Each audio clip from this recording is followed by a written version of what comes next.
Welcome to the Thriving Farmer Podcast. I'm your host, Michael Kilpatrick. Our mission is to inspire, educate, and celebrate sustainable farming. We believe that you can build a profitable, sustainable farm that gives you true farm freedom. Join us as we talk to farmers, innovators, educators, and entrepreneurs to glean their top takeaways in business and life.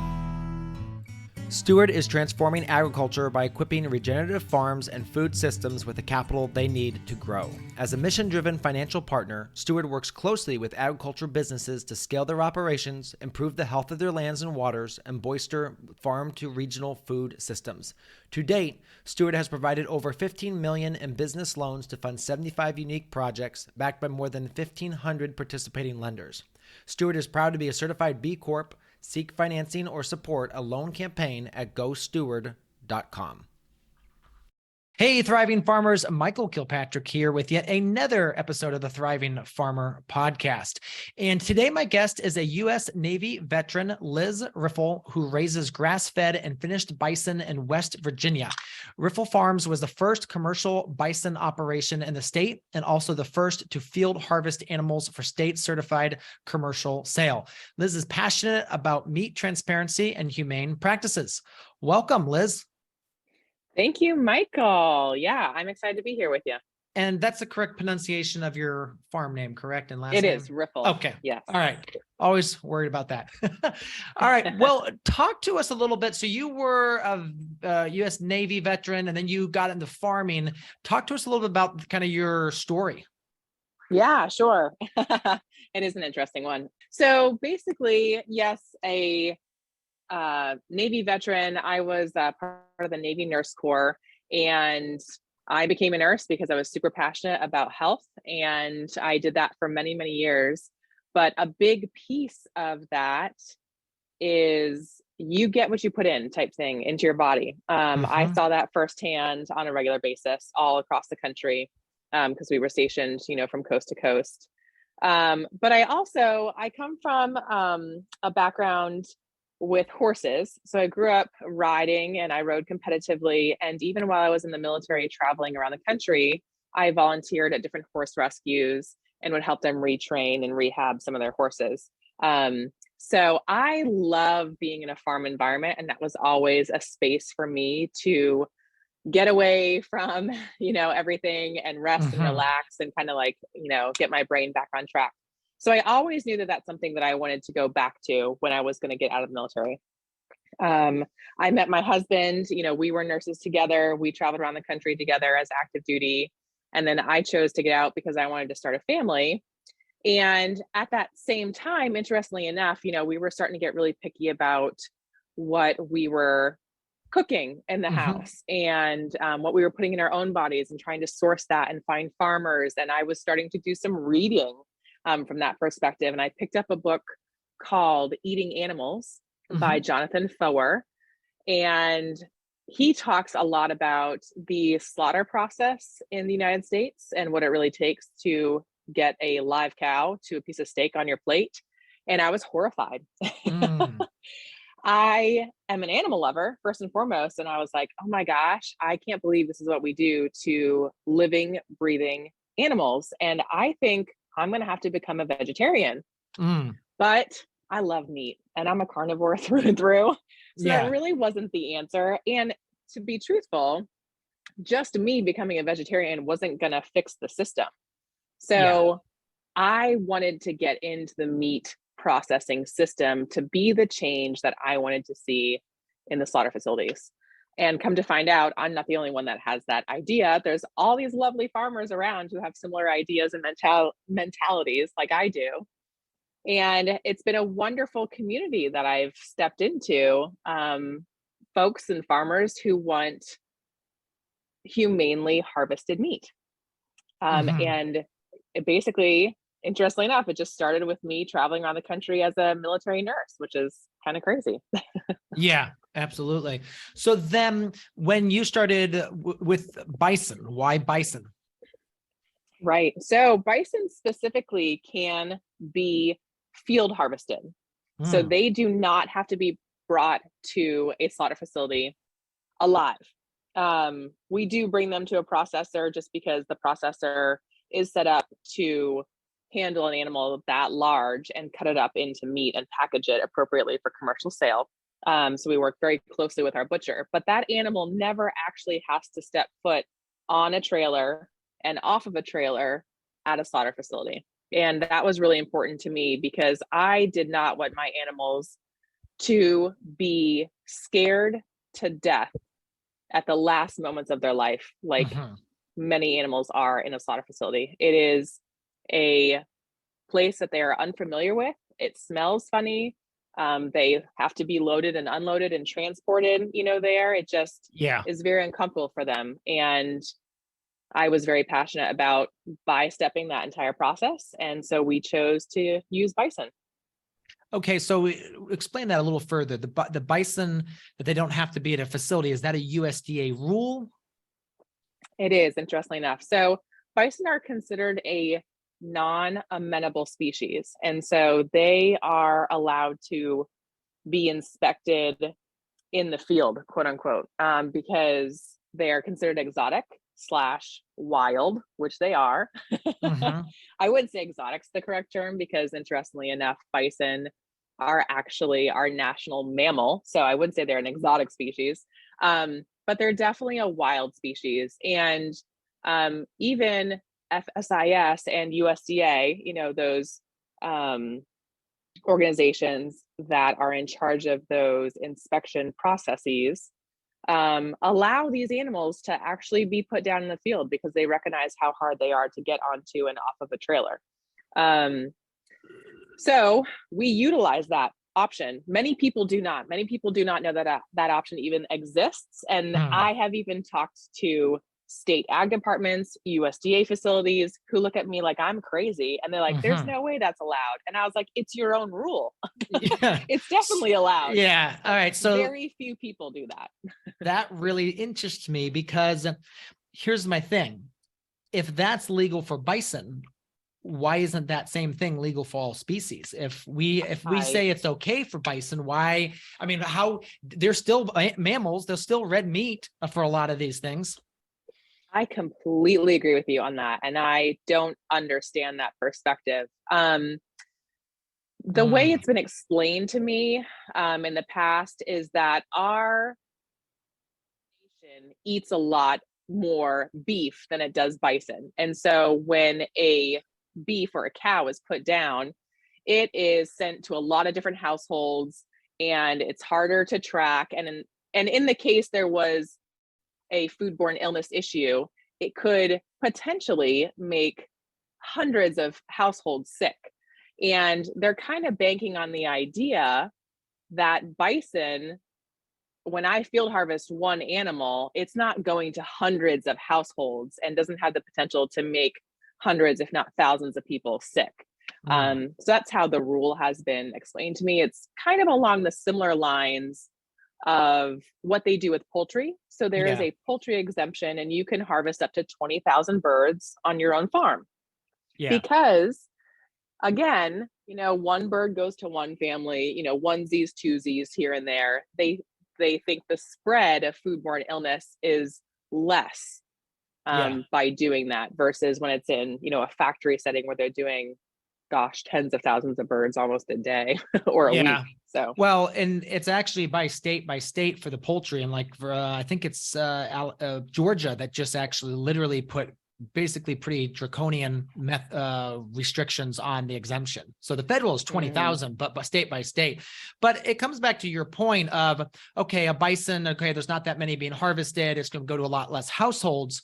There should be a small farm scale is for me is kind of what I would recommend is I think that there should be an exemption for that under a certain number. I mean, like maybe under 100 a year, you can harvest up to 100 field harvest, beef. So anyway, that's interesting. I know that like right now the Prime Act is working its way trying to work its way into the latest farm bill. Yes. I'm going to try to work. I might reach out to some of the sponsors on that and see what we can do to add. Seeing that this is already in the system, I think you're right. So many people don't realize this. So yeah, I'll see what I can push on my end and see what we can, because if that could be in there, that would be really awesome to see that happen. Yeah, it would be Great to see. I had to work with the state of West Virginia for about 3 years before they would allow me to field harvest my bison. But now they know I'm coming for them in regards to beef. So Yeah. they're aware. Yes. All right. So let's talk through the field harvesting. Is that something where you just walk through that process and then walk through some of the equipment needed for that? It's actually very simple. So we typically choose to put an animal down early in the morning when it still is cool and calm outside.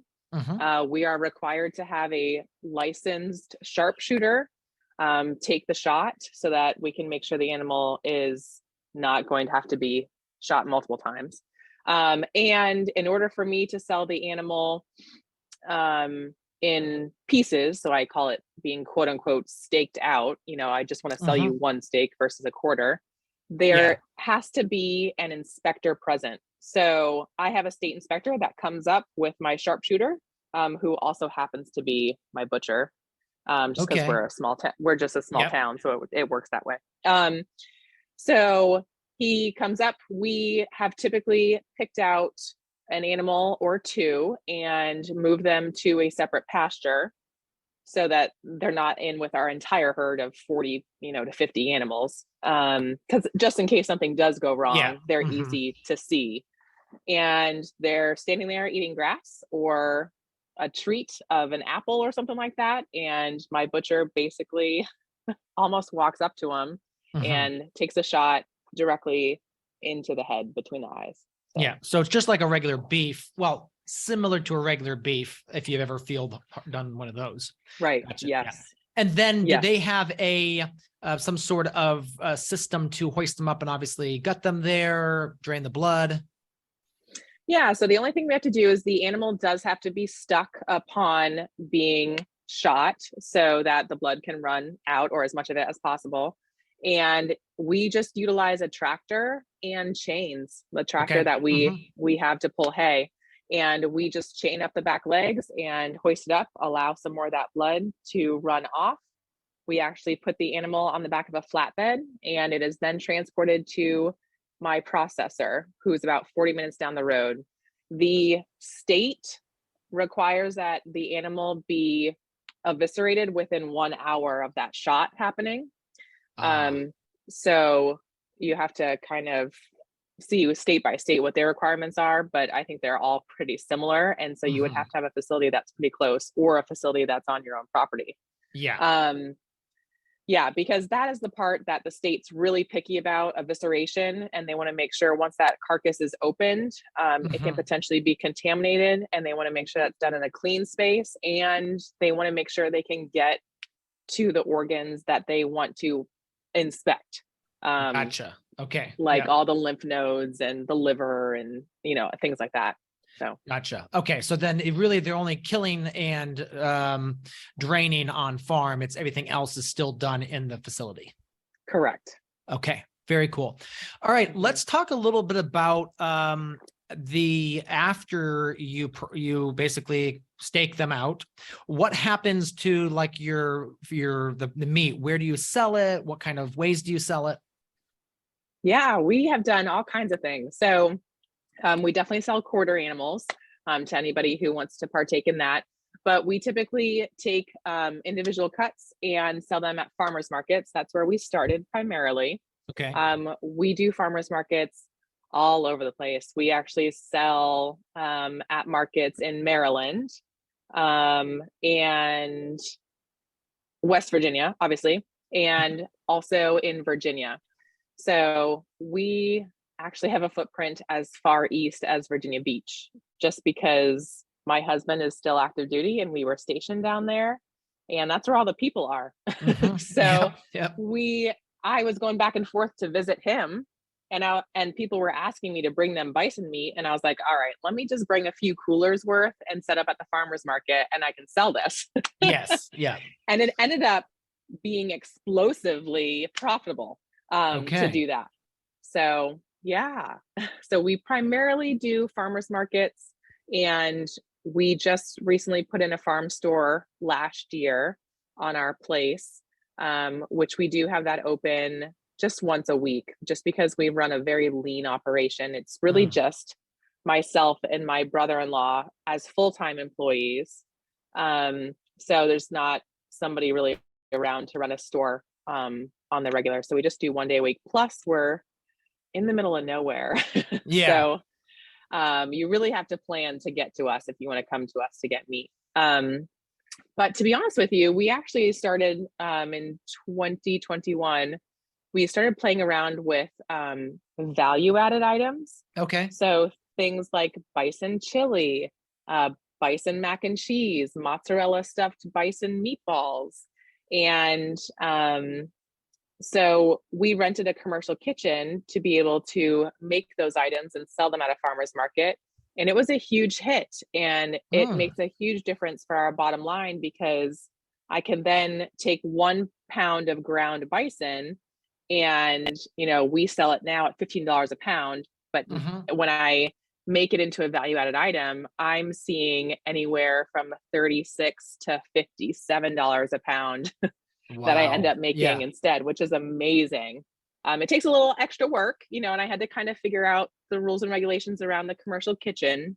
But once we figured that out and saw the profitability on that, we were super eager to put in our own commercial kitchen, and we're currently in the process of finishing that up. Very cool. So talk to us a little bit more about that, because you run that through another company called the Honest Carnivore. Correct. Yes. Okay. And then you also do some butchery classes. Talk a little bit about that. Yeah, sure. So the Honest Carnivore is primarily that butchery class platform for folks to come up and partake in a field harvest of an animal, or just the cutting up of like quarters and how to actually get a ribeye off of an animal. So we've kind of tailored it a couple different ways. Not everybody wants to witness a true field harvest, but it's interesting. We're getting more and more folks to come out for a lot of those events. They actually want to see what it takes to put an animal down and how to eviscerate it and things like that. So we do all kinds of classes. We obviously do bison butchery events, but we've also done pig classes and poultry classes. And this year we're going to have a lamb class on the schedule. So yeah, it keeps it interesting. So that's been a ton of fun. Interesting. So then with your farm, do you raise those other animals as well as the bison? We do not. So the Honest Carnivore ends up being a platform just to do those classes. And I collaborate with local farmers to get those animals. And basically the big piece of that is that I offer these farmers the opportunity to field harvest their animal for commercial sale. So we field harvest any of their animals. I can field harvest any animal and use it for a butchery class, is basically what happens.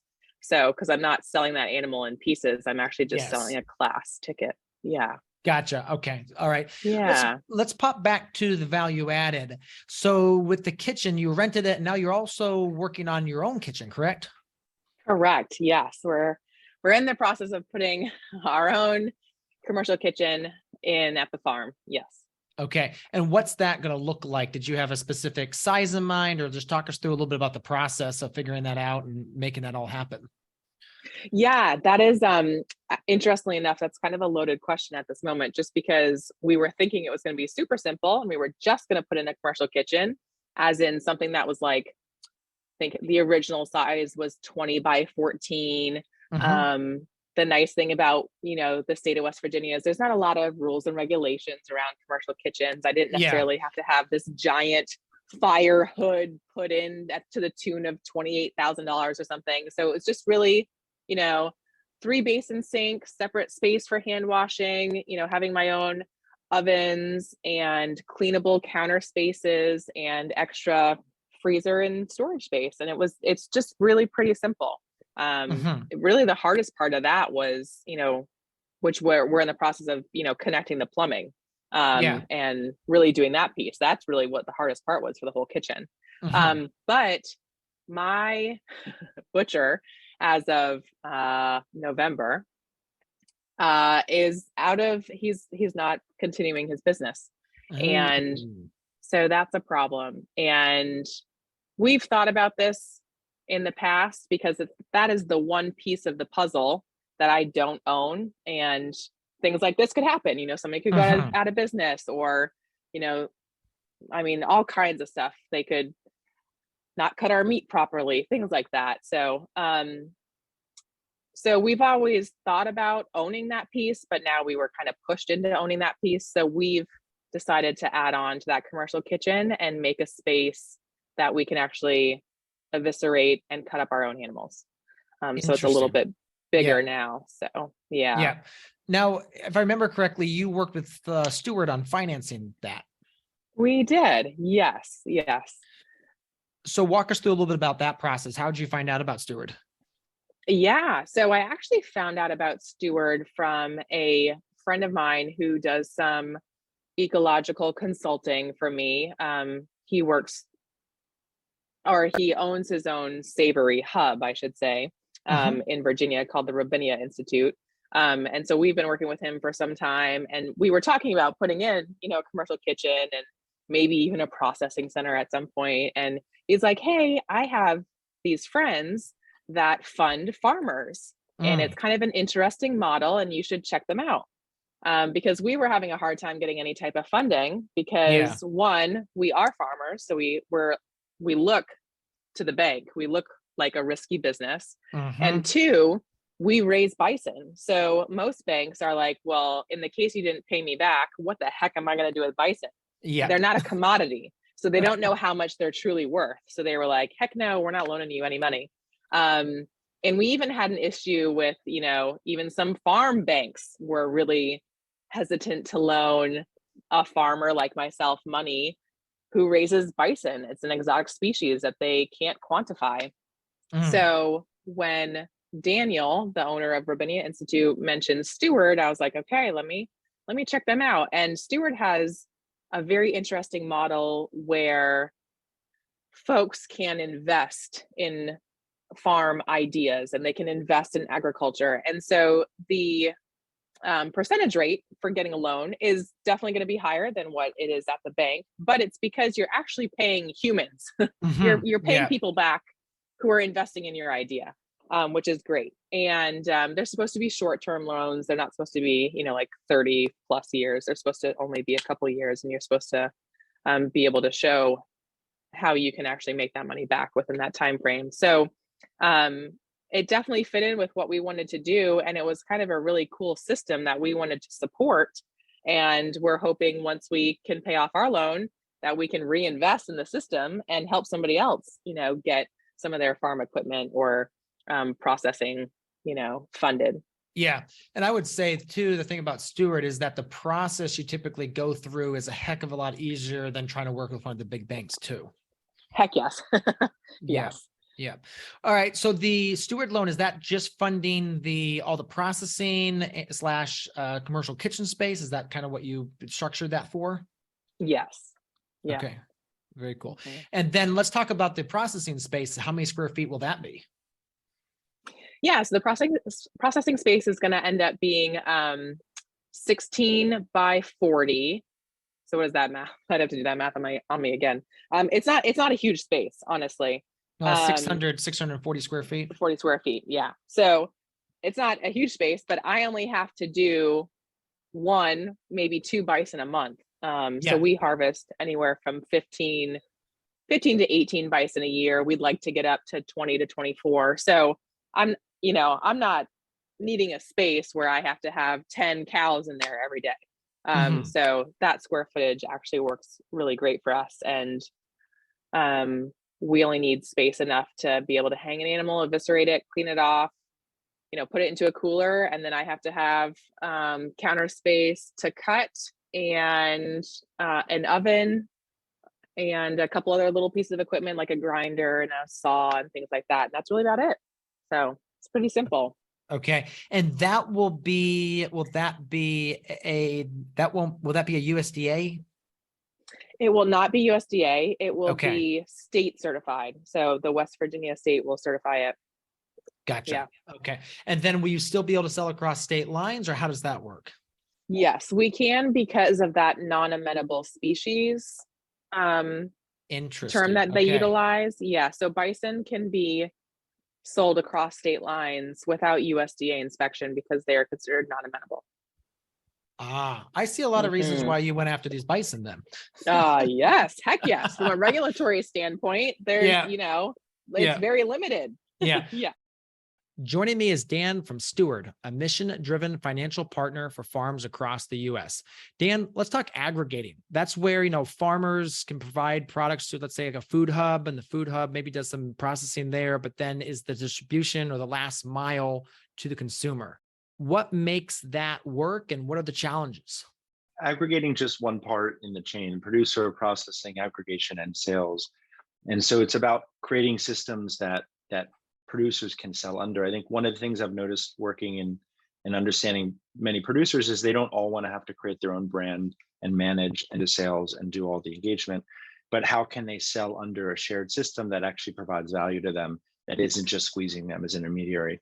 So we've been financing aggregation infrastructure, kind of last mile, where it's a mix of shared aggregation for producers, value-added processing commercial kitchens where CPG companies and makers can start to trial and use those products, and retail restaurant sales where you're really selling high margin products through. And so I see aggregation as the combination of introducing people to products and showcasing products, and then being the exchange where people can buy goods and buy larger order flow and kind of really drive sales.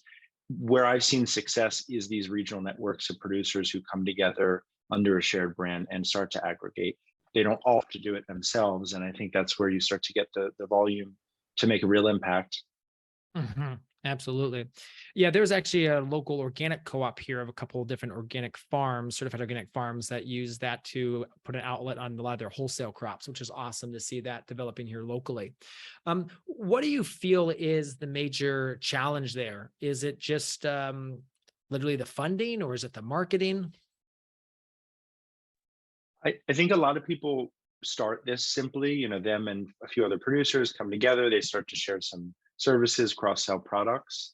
And I think it's around the actual infrastructure that makes it challenging, because to really do aggregation at scale, you do need some amount of infrastructure to move the products and put the facility together. And so a lot of the challenges in these kind of aggregation food hub type businesses is, where's that capital going to come from that can be patient and that can give it the time to build the volume and get to the point where it can sustain itself. So the projects that we funded at Steward, such as Astoria Food Hub in the Pacific Northwest, that's actually under construction now, you're bringing together a lot of the local producers and communities and makers to a space where they can showcase what they have and hopefully start to drive more sales from local buyers. And one of the main things that it's able to do that couldn't be done before is meet larger contracts with reliability. And I think that's where there's a big gap in the market, which is people with bigger contracts can't find the producers to meet that reliably. And so if you can have aggregation around ideally processing and those two pieces in unison,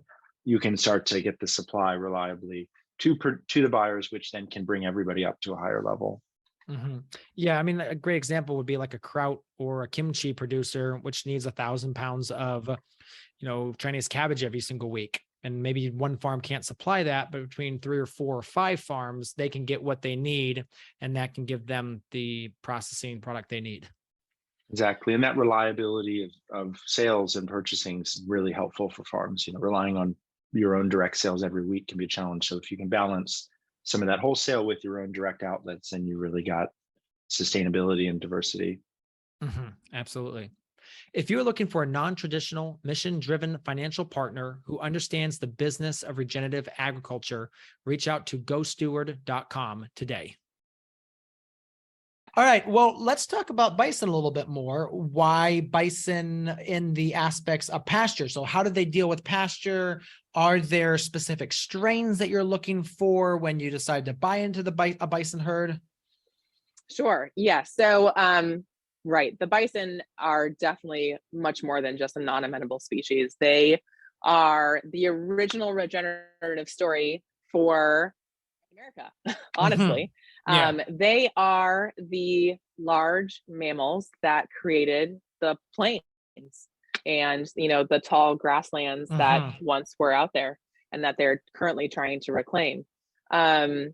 So bison are a little bit more efficient than cows are on grass, any type of grass. And they were technically native to our area. So bison actually would have roamed as far east as Washington, D.C. They would have gone all the way to the coast. Oh, wow. They just would not have stayed there for very long. They would have come during, prime peak grass seasons, and then they would have retreated because they don't love to be hot. Yeah. is also part of it. So, but yeah, the bison are basically, we're utilizing those animals to regenerate our property like they would have out in the Great Plains, basically. Okay. So, yes, and they're doing a great job of it. So then back to that second question, is there specific strains that you go after, or is it just you say, hey, when you're buying, you're just buying bison? Yes, there's actually only two different versions of the bison. There's the Great Plains bison, which we're all very familiar with that massive giant head, and they're super furry, and they kind of sit lower to the ground. And there's actually a second version called a woods bison, which still looks very similar, but they stand a little bit taller. And they're not quite as broad in the shoulders. And they think that that's what would have technically been native to our area, just because of the hills and the hollers of West Virginia. They would have had to have been able to pick through all of that. Yeah. So we have both, because I'm trying to see which ones technically do better. But ours also don't roam hundreds and hundreds of miles. They really only roam the almost 70 acres that we have on our property. So yeah, if you're really getting science based on that, I may not see a difference between those two animals, but we technically have them both. Yeah. So, but the big thing with bison as well is that their instincts are still intact to be herd packed animals. And that's what you want on a landscape to help regenerate it. That is how grasses themselves learned to grow. They were exposed to large herds of grass eating animals, and they get clipped and trampled on, and they get pooped and peed on, and there's the fertilizer, and then they don't get touched for maybe a year, and then those animals come back. And so we are trying to mimic that.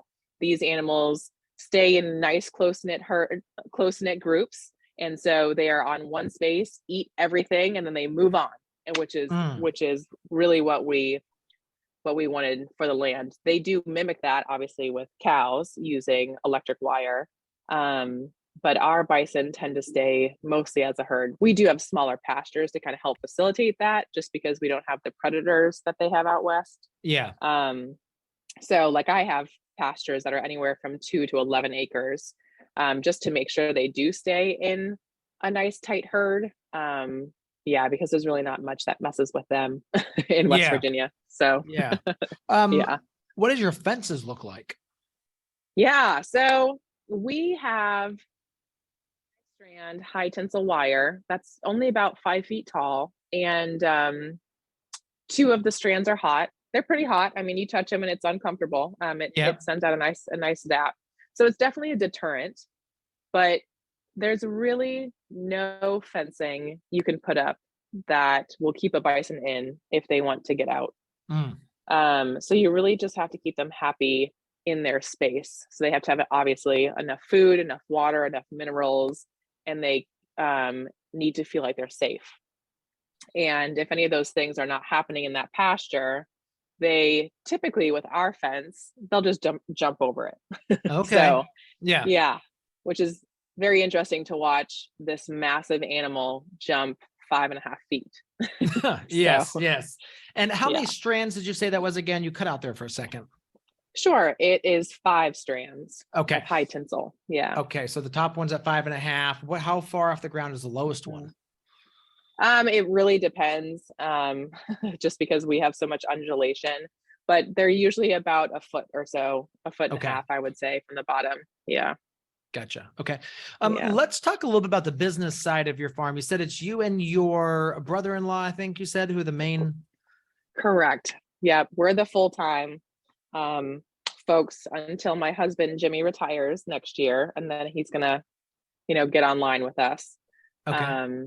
but yeah, it's just the two of us. I do all the managing side of the house, and Jeremy, my brother-in-law, has graciously stepped in.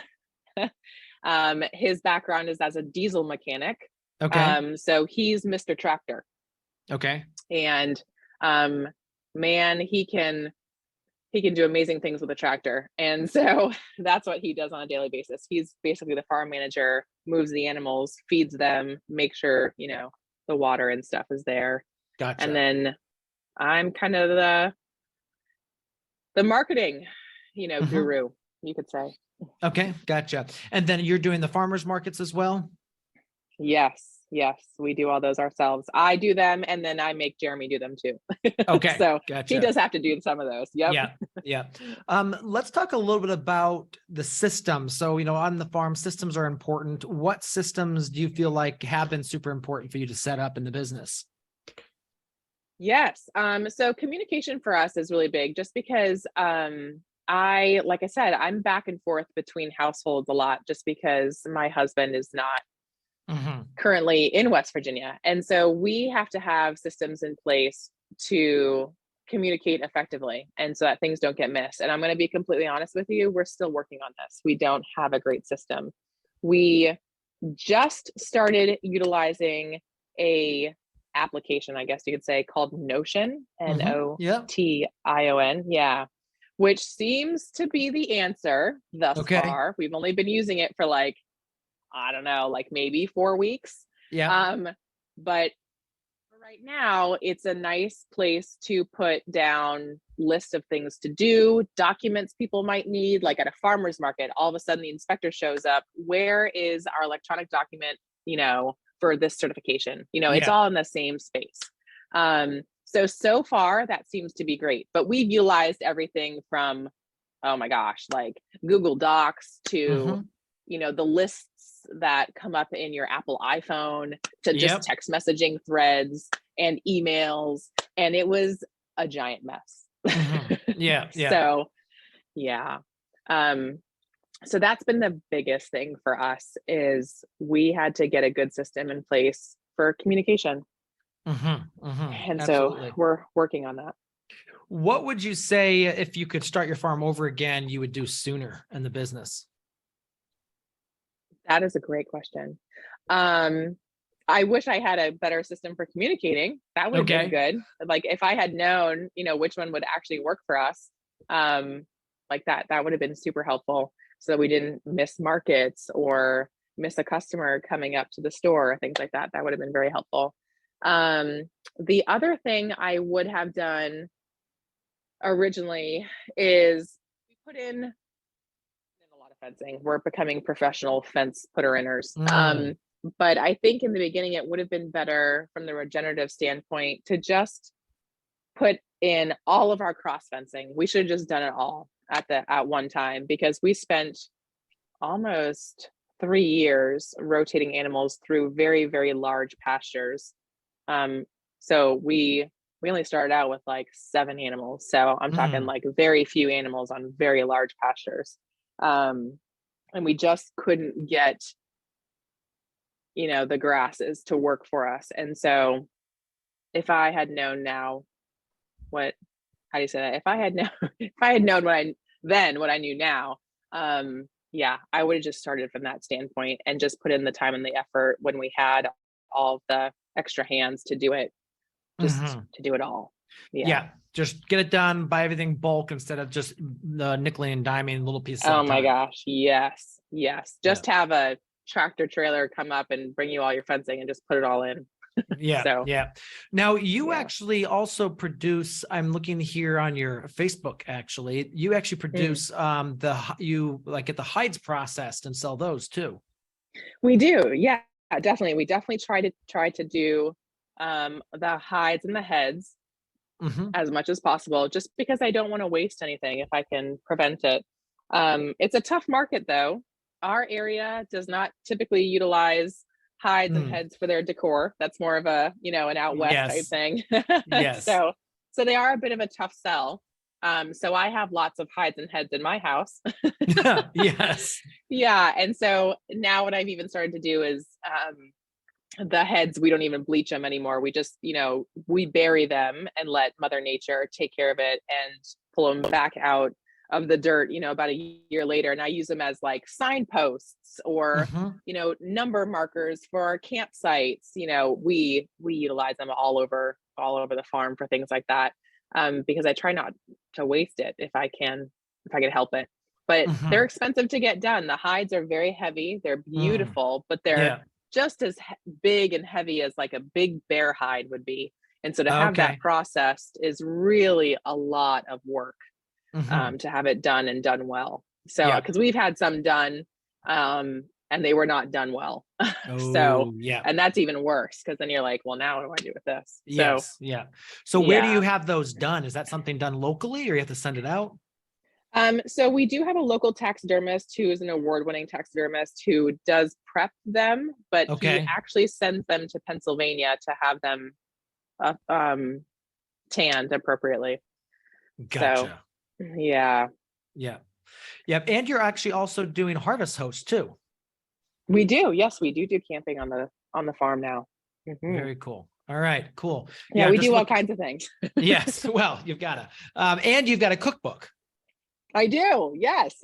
Yes. So you've got the cookbook out there. And tell me, has that just been more of it? Was it more your say, hey, how do I sell more bison?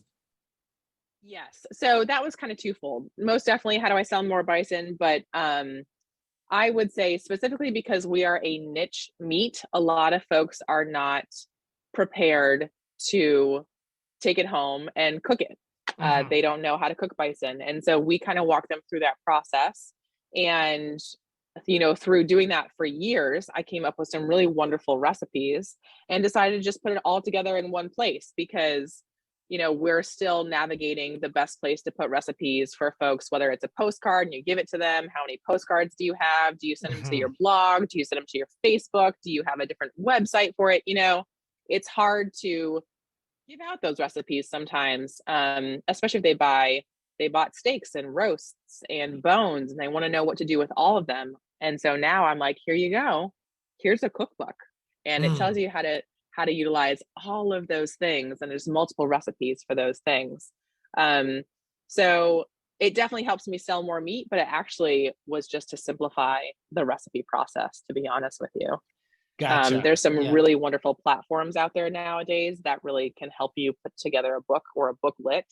And I utilized Blurb specifically for that one, but you can do that now in places like Canva. That'll do that. Yeah. So I highly recommend that for any farmer. Honestly, I think you need to be telling folks or giving folks recipes so that they can utilize, different parts of that animal. Everyone knows how to cook a steak or how to use ground meat, but what about a shank, or an eye of round roast, or how do you make bone broth, or how to use chicken feet, things like that. A lot of people don't know how to utilize that stuff, but if you give them an easy to follow recipe, all of a sudden they're like, oh, this will be fun to do with the kids, on Thursday night. Yeah. Let's do that. So yeah. I'd say that's the number. It always blows us away with just what people don't know. Like we showed in a little video how we freeze strawberries and put them in the freezer. And literally we put strawberries in a cookie sheet, pop it in the freezer for 2 hours to firm them up, put them in a bag, put them in the freezer. And you wouldn't believe, we must've had a dozen people personally when they were visiting us for strawberry season say, oh my gosh, that was the best. That's the reason I'm here, because now I know how to deal with them. And I'm just like, really, folks? Okay. Right. So yeah. So we now know what we're going to focus on for marketing next year, but it's just the simple things that people don't understand. So talk to us through, like, what do you envision the farm becoming? Where do you envision the farm going? Yes, I would love to see the farm become more of an event space. We currently do, the butchery events, but we also do a couple farm to table dinners every year to get folks out to actually see the animals. And, we host a few tours and offer, bison tasting events and things like that. But I would really love to do that on a more regular basis. We probably only do 2 dinners, a year right now, and maybe host 6 farm tours throughout the year. I'd love to do that almost every weekend, and get more people out there to help them understand where their food comes from, to check out the bison because they're just cool. And I love the educational aspect, again, kind of from the recipe perspective, right? Like, so what do you do with this meat? What other types of meats could you bring in that complement bison and things like that? Like, we make a breakfast casserole that has pork sausage in it mixed with our bison. I'd love to see us do more of those events to get more people out to really experience the bison and talk about farming and talk about farm fresh food that they can put on their tables. Mm-hmm. Mm-hmm. Now, you also do some consulting too. Talk a little about the holistic management and the consulting you do through that platform. I do, yeah. So I just recently got into that just because, we were looking to become ecologically verified from the Savory Institute ourselves. And then through that process, I really enjoyed the visits and talking, through a lot of the verification process and, learning about grasses with my mentor. And my background actually is in education. So I have my degree as a nurse, but then I went back to school and have a master's degree in education. And so I love to teach. And now I get lots of questions from farmers just because I do raise an exotic animal. And they're like, well, how did you do that? Why did you do that? How do you market that? And we start really having some conversations from that perspective. And then they ask me to help them market their animals. So I was like, okay, I definitely want to help people do that. And it actually really evolved into helping a lot of other bison farmers and bison ranchers, because now I sit on the board of the National Bison Association and I'm the Region 8 director. And so I have folks who want to get into the business calling me all the time, and I love to help them out, and it's great. And we do that, but I can only help out so many people and so many hours. And we really want to dive deep into some of their business stuff, and that's great. And so I decided to get into the consulting side to make that a attainable, concise part of our business that I can replicate for lots of people to help them out. So, yeah. Very cool. Well, anything else you'd like to share before we go? Gosh, interestingly enough, I think you actually hit all of it in that time span because it's a lot going on. But yeah, basically we have just been having a ton of fun raising bison, and we have found that it is a profitable venture. And I think not just because it's bison, I think any farmer can have a comfortably profitable farm. They just have to be willing to set themselves up appropriately and put in the work in the right places. And they can have that farm life that they envisioned, and also the money in the bank that they can utilize to do other fun things with. I no longer am a nurse. Like, I am a full-time farmer. I was able to step away from that full-time job and just do full-time farming because we are able to run a profitable business, farm business. And it's been cool. We've had fun with it. Absolutely. Yeah. It's a great way to raise a family, and it's a great way to make a living. Definitely. We love it. All right. Well, Liz, thank you again for your time today. Can't wait to share this with our audience. Yeah. Thanks, Michael. Again, I appreciate it too. Thanks for all the questions and for inviting me. It's been great. Absolutely. This episode is brought to you by Steward. Steward is transforming agriculture by equipping regenerative farms and food systems with the capital they need to grow. As a mission-driven financial partner, Steward works closely with agriculture businesses to scale their operations, improve the health of their lands and waters, and bolster local to regional food systems. To date, Steward has provided over $15 million in business loans to fund 75 unique projects, backed by more than 1,500 participating lenders. Steward is proud to be a certified B Corp. Seek financing or support a loan campaign at gosteward.com. So there you have it, another episode in the books. So I'd love if you would hop on over to iTunes and leave us a rating and a review. Those mean everything to us. We love to hear what you're thinking. If you have a podcast guest that you can recommend, please pop on over to the Thriving Farmer Podcast website and leave us a review. That's thrivingfarmerpodcast.com.